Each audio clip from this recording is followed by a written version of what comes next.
Les 730 élèves du collège moderne de Taoudi et leurs encadreurs pourront travailler dans de meilleures conditions sur le même site. Cet établissement du département de Bondoukou, ouvert en février 2011, connaissait un problème de salle de classe avec des effectifs pléthoriques. Le personnel d'encadrement était logé dans des bâtiments situés en ville, c'est-à-dire hors du collège moderne. Mais depuis quelques semaines, enseignants, élèves et personnel d'encadrement sont satisfaits de leurs conditions de travail. 3 nouvelles salles de classe, un bâtiment administratif et une salle de professeurs viennent décongestionner l'effectif.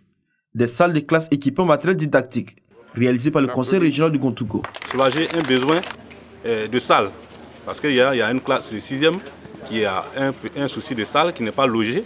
Elle est obligée de tourner. Maintenant, nous allons être sur le même site que nos élèves, que nous allons pouvoir encadrer en proximité, ce qui est naturellement à leurs grands avantages pour leur une meilleure réussite. Le président du conseil régional du Gontougo, Ignace Kosonou Kwasi, a rappelé aux populations de Taoudi que l'éducation occupe une place prépondérante dans sa politique de développement. Avant Taoudi, le conseil régional a procédé à la remise de bons de prise en charge scolaire aux élèves de familles démunies de la région. Ce sont au total 500 enfants du secondaire qui bénéficient d'une prise en charge entière pour leur scolarisation. Des prises en charge d'une valeur de 15 millions de francs CFA pour permettre aux élèves issus de familles démunies de bénéficier d'une éducation de qualité. On leur donne une autre chance d'être repris par le système. Ici, les conditions sont transparentes. Oui, elles sont transparentes. Pourquoi? Parce que quand on vous donne la prise en charge, que l'année qui suit, vous n'avez pas travaillé, ne comptez pas sur nous. Parce que vous n'êtes pas le seul. Parce qu'on veut que chacun d'entre vous soit à côté de ses parents. Il vaut mieux que chacun éduque son enfant.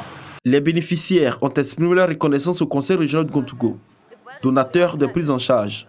Ils ont rassuré le président de l'institution, Ignace Kosonou Kwasi, de leur détermination à donner le meilleur d'eux-mêmes pour leur réussite scolaire. Et cela passe par l'assiduité, la discipline et le travail pour un taux de réussite de 100% à la fin de l'année scolaire.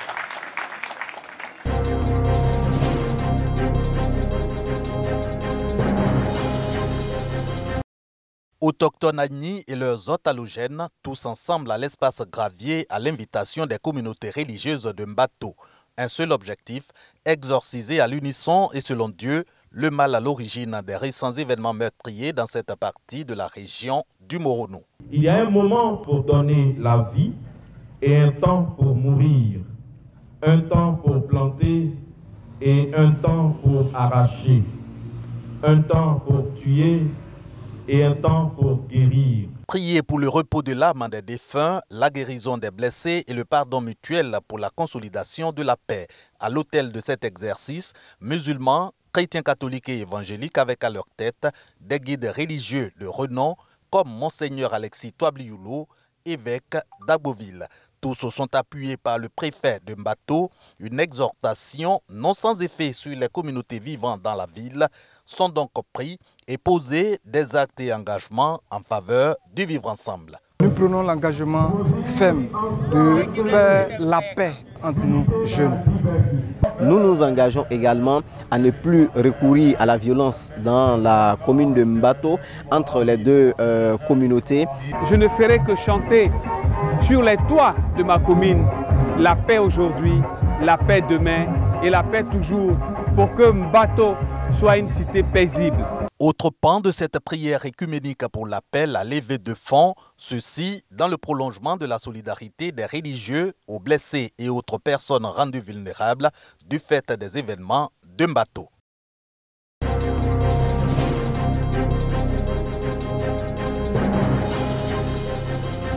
Pérenniser les acquis liés à la protection du parc national de la Comoé, l'Office ivoirien des parcs et réserves OIPR et ses partenaires, le Fonds pour l'environnement mondial, à travers la GIZ et la KfW, viennent d'élaborer le plan d'opération de l'exercice 2021. Il s'agira de maintenir le parc sur la liste du patrimoine mondial et préserver sa biodiversité à travers la lutte contre l'orpaillage clandestin.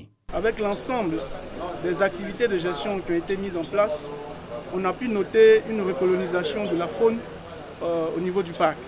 Des espèces qu'on croyait disparues, telles que le chimpanzé ou l'éléphant, ont véritablement noté présents et leurs effectifs pour l'ensemble des espèces bio-indicatrices qui ont été marquées dans le plan d'aménagement et de gestion.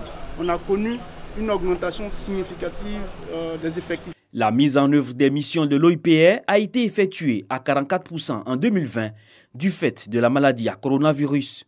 Néanmoins, des efforts ont été fournis en vue de la réalisation des programmes qui visent à préserver le parc avec l'implication significative des populations riveraines et surtout avec le retour des animaux au sein de cette aire protégée. Le parc a une vocation touristique et donc pour les années à venir, c'est vraiment définir tous les paramètres qui pourront permettre au parc de constituer vraiment un site touristique pour sa zone périphérique, mais aussi pour la communauté nationale tout entière.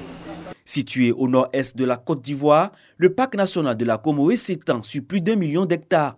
La plus grande aire protégée du pays est la 3e de l'Afrique de l'Ouest. Il renferme des savanes arborées et herbeuses ainsi que des forêts claires et denses, à l'origine de la présence d'un grand nombre d'espèces animales.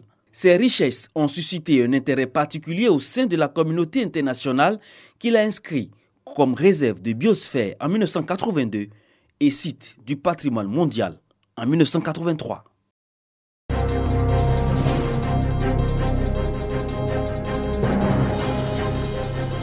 Autrefois, zone diamantifère, la sous-préfecture de Bobi, dans le département de Séguéla, a changé de statut depuis quelques années.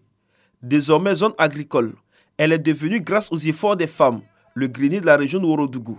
Ces femmes organisées en coopérative agricole ont fait de la culture du vivrier leur principale activité. Des activités qui permettent à ces femmes de s'assumer économiquement. On s'est organisé, on a commencé avec le piment. En tout cas, on s'en sort.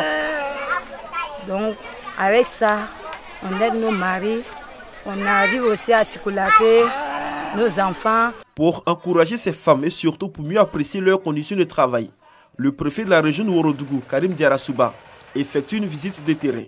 Il est accompagné des responsables locaux de l'agriculture et ceux d'une structure technique déterminée à accompagner ces femmes à assurer leur autonomisation financière et économique. C'est un défi pour le gouvernement d'assurer l'autonomisation des femmes, surtout en milieu rural. Mais nous voyons que nos femmes de la région de Ourodougou, et plus précisément les femmes de Bobi, ont pris ce chemin. Il était donc important, au-delà du travail de proximité, de venir in situ, me rendre compte effectivement du travail formidable qu'accomplissent ces femmes. Et surtout les rassurer que le gouvernement est en train de travailler pour réduire la pénibilité des travaux de ces femmes. Cette visite de terrain dans la sous-préfecture de Bobi a permis au préfet de région, Karim Diarra-Souba, de constater l'évolution des travaux de construction du barrage hydro-agricole d'une valeur d'1,5 milliard de francs CFA. Une infrastructure réalisée dans le cadre du projet d'appui à la production agricole et à la commercialisation, Propacom, initié par le gouvernement. Ce barrage hydro-agricole va booster la pêche, l'agriculture et l'élevage à Bobi, afin de renforcer les activités de ces femmes.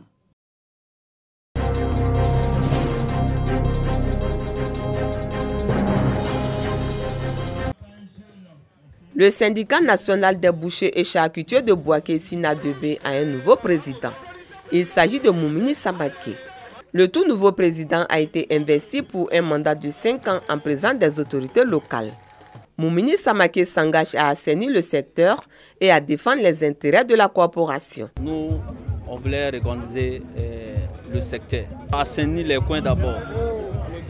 Après ça, c'est pour envoyer les bonnes viandes au marché et puis diminuer le prix de la viande. Il y a manque de bétail, c'est le manque de bétail qui est notre priorité aujourd'hui. Le président du SINA-2B a la caution morale et le soutien des autorités municipales, sanitaires et cadres de la ville pour la réussite de sa mission, d'où leur appel à l'union, à l'entente et à la cohésion sociale. Que cette investiture soit un heureux contexte pour rapprocher davantage tous les bouchers, tous les acteurs de la filière, pour offrir aux générations futures un mieux-être. Aujourd'hui, qu'ils arrivent à faire consensus autour d'une personne, je pense que désormais, ça va mettre tous les bouchers ensemble et ça va leur permettre de travailler dans la sérénité. Vous savez, quand on est unis, quand il y a la paix, ça devient plus facile de travailler. Le syndicat national des bouchers et charcutiers de Bouaké existe depuis 2012 et compte plus de 1000 membres.